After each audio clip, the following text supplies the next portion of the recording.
العالمين الصلاة والسلام على سيدنا محمد وعلى آله وصحبه أجمعين أما بعد. ബഹുമാനപ്പെട്ട ഉസ്താദുമാരെ, മറ്റു എൻ്റെ ശബ്ദം ശ്രവിക്കുന്ന നല്ലവരായ താലിം സുഹൃത്തുക്കളെ, അഷ്റഫുൽ ഖൽഖ് ത്വാഹ റസൂലുള്ളാഹി സ്വല്ലല്ലാഹു അലൈഹി വസല്ലമ തങ്ങളുടെ ജന്മദിനത്തോടനുബന്ധിച്ച് RSA നടത്തുന്ന ഒച്ചാറ്റ് 2K25 മീലാദ് ദിവസത്തിലാണല്ലോ നാം ഒരുമിച്ച് കൂടിയിരിക്കുന്നത്. ഈ അസ്ലഭ സുന്ദര മുഹൂർത്തത്തിൽ മദീന പ്രണയ പ്രപഞ്ചം എന്ന വിഷയം നിങ്ങളുമായി സംവദിക്കാൻ ഞാൻ ആഗ്രഹിക്കുന്നു. നാഥൻ തുണക്കുമാറാകട്ടെ. ആമീൻ. പ്രിയരെ, മദീന എന്നത് കേവലം ഒരു നഗരം മാത്രമല്ല, അത് പ്രണയത്തിൻ്റെയും സമാധാനത്തിൻ്റെയും സാഹോദര്യത്തിൻ്റെയും നഗരമാണ്. ഇസ്ലാമിക ചരിത്രത്തിൽ മക്ക കഴിഞ്ഞാൽ ഏറ്റവും പ്രാധാന്യമുള്ള ഈ നഗരം മുഹമ്മദ് നബി സ്വല്ലല്ലാഹു അലൈഹി വസല്ലമ തങ്ങളുടെയും സ്വഹാബത്തെ ഇക്റാമിൻ്റെയും ത്യാഗങ്ങളുടെയും സ്നേഹബന്ധങ്ങളുടെയും ഓർമ്മകൾ പേറുന്നു. നബി സ്വല്ലല്ലാഹു അലൈഹി വസല്ലമ തങ്ങൾ മക്കയിൽ നിന്ന് മദീനയിലേക്ക് പലായനം ചെയ്തെത്തിയപ്പോൾ അവിടുത്തെ ജനങ്ങൾ പുണ്യനബിയെ ഇരു കൈകളും നീട്ടി സ്വീകരിച്ചു. അവിടുത്തെ അൻസാറുകൾ മക്കയിൽ നിന്ന് വന്ന മുഹാജിറുകൾക്ക് തങ്ങളുടെ വീടും സമ്പത്തും പങ്കുവച്ച് നൽകി. ആ സ്നേഹവും സാഹോദര്യവുമാണ് മദീനയെ ഇന്ന് ഒരു പ്രണയ പ്രപഞ്ചമാക്കി നിലനിർത്തുന്നത്. നബി സ്വല്ലല്ലാഹു അലൈഹി വസല്ലമ തങ്ങളുടെ മദീനയോടുള്ള സ്നേഹം അതിപ്രസിദ്ധമാണ്. അബ്ദുല്ലാഹി ഇബ്നു സൈദ് റളിയല്ലാഹു അൻഹുവിനെ തൊട്ട് നബി സ്വല്ലല്ലാഹു അലൈഹി വസല്ലമ തങ്ങൾ റിപ്പോർട്ട് ചെയ്ത ഒരു ഹദീസിൽ ഇപ്രകാരം കാണാം: ഇന്ന ഇബ്രാഹിം ഹറമ മക്ക വ ഇന്നി ഹറംതുൽ മദീന കമാ ഇബ്രാഹിം ഹറമ മക്ക. തീർച്ചയായും ഇബ്രാഹിം നബി അലൈഹിസ്സലാം മക്കയെ പുണ്യഭൂമിയാക്കി. ഇബ്രാഹിം നബി അലൈഹിസ്സലാം മക്കയെ പുണ്യഭൂമിയാക്കിയതുപോലെ ഞാൻ മദീനയെയും പുണ്യഭൂമിയാക്കുന്നു.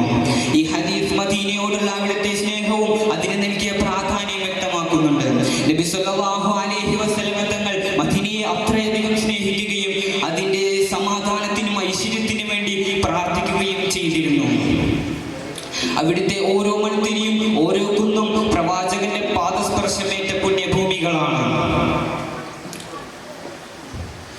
പ്രിയരെ, ആ പുണ്യഭൂമിയിലാണ് മസ്ജിദ് നബവി സ്ഥിതി ചെയ്യുന്നത്. മസ്ജിദ് നബിയുടെ പ്രാധാന്യം അത് വളരെ വലുതാണ്. മസ്ജിദ് നബിയെ കുറിച്ച് നബി സ്വല്ലല്ലാഹു അലൈഹി വസല്ലമ തങ്ങൾ പറയുന്നുണ്ട്: സ്വലാത്തും ഫീ മസ്ജിദി ഹാദാ അഫ്ളലു മിൻ അൽഫി സ്വലാത്തിൻ സിവാഹു ഇല്ലാ മസ്ജിദുൽ ഹറാം. എൻ്റെ പള്ളിയിൽ വെച്ചുള്ള ഒരു നമസ്കാരം അത് മറ്റു പള്ളിയിൽ വെച്ചുള്ള മസ്ജിദുൽ ഹറാം അല്ലാത്ത മറ്റു പള്ളിയിൽ വെച്ചുള്ള 1000 നമസ്കാരങ്ങളെക്കാൾ വളരെ ശ്രേഷ്ഠമായതാണ്. മദീന അതറിവിന്റെയും വിജ്ഞാനത്തിന്റെയും കൂടി കേന്ദ്രമായിരുന്നു. നബി സല്ലല്ലാഹു അലൈഹി വസല്ലമ തങ്ങൾ ജീവിച്ചിരുന്ന കാലത്ത് ഇസ്ലാമിന്റെ നിയമങ്ങളും നയങ്ങളും തത്വങ്ങളും രൂപപ്പെട്ടത് ഈ പുണ്യഭൂമിയിൽ വെച്ചാണ്.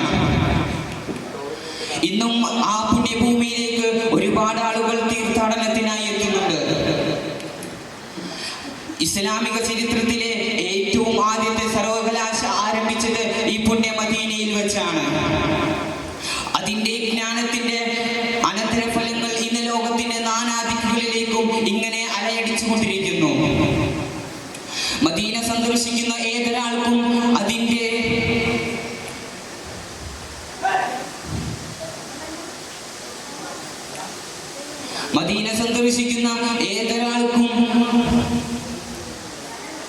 അവിടുത്തെ ഓരോ കല്ലിനും ഓരോ മണ്ണിനും ഓരോ കഥ പറയാനുണ്ടാകും.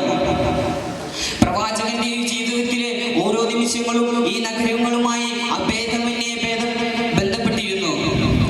അല്ലാഹു സുബ്ഹാനഹു വ തആല അവന്റെ മദീന മുനവ്വറയെ കാണുവാനും നബി സല്ലല്ലാഹു അലൈഹി വസല്ലമ തങ്ങളുടെ ചാരത്ത് പോയി സലാം പറയാനും നമുക്ക് തൗഫീഖ് നൽകി അനുഗ്രഹിക്കുമാറാകട്ടെ.